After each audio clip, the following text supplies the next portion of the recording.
Si on demandait aux gens de notre équipe, est-ce que vous vivriez maintenant sans le co-enseignement?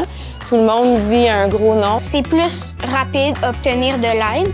Donc, quand on est avec un professeur puis juste un plus petit groupe, c'est plus stimulant, amusant.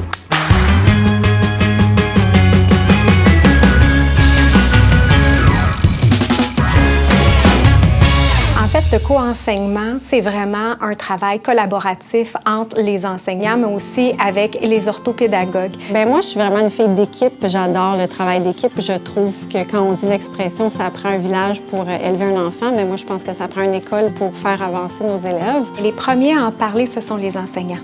D'abord et avant tout, ils sont capables de voir que leur élève progresse. Plusieurs avantages pour les enseignants, c'est ça décharge l'enseignant parce que la planification est faite à plusieurs. La production du matériel est faite à plusieurs. C'est un levier aussi dans un milieu parce que plus on se parle, plus il y a d'intelligence collective, plus on va loin. On a fait au début justement les essais, on sait ce qui fonctionne, puis on est vraiment une équipe qui sait où ce qui s'en va. Une approche qui est gagnante pour tous, moi je considère, parce que autant les enseignants que les élèves sont vraiment gagnants.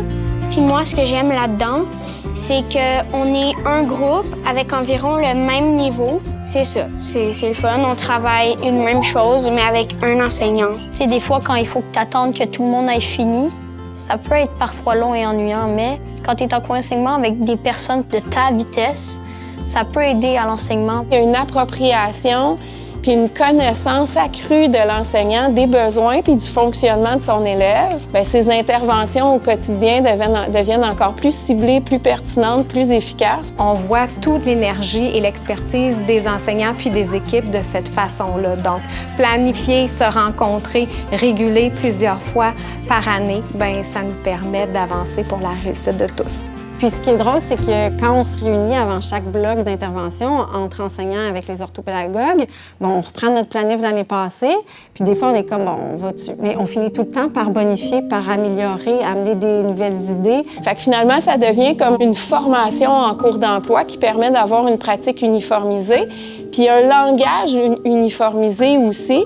Fait que ça, c'est vraiment l'aspect le plus gagnant parce que les élèves, après ça, quand ils retournent en classe, c'est le même vocabulaire qui est véhiculé. Je trouve vraiment qu'avec les forces de tous, ça permet justement de pouvoir amener nos élèves le plus loin possible. Si je pouvais souhaiter à toutes les écoles vraiment de vivre du co-enseignement, d'avoir des équipes comme celle-là de collaboration, de s'attarder vraiment à la réussite des élèves, idéalement, ce serait qu'il y ait du co-enseignement dans chacune des écoles au Québec.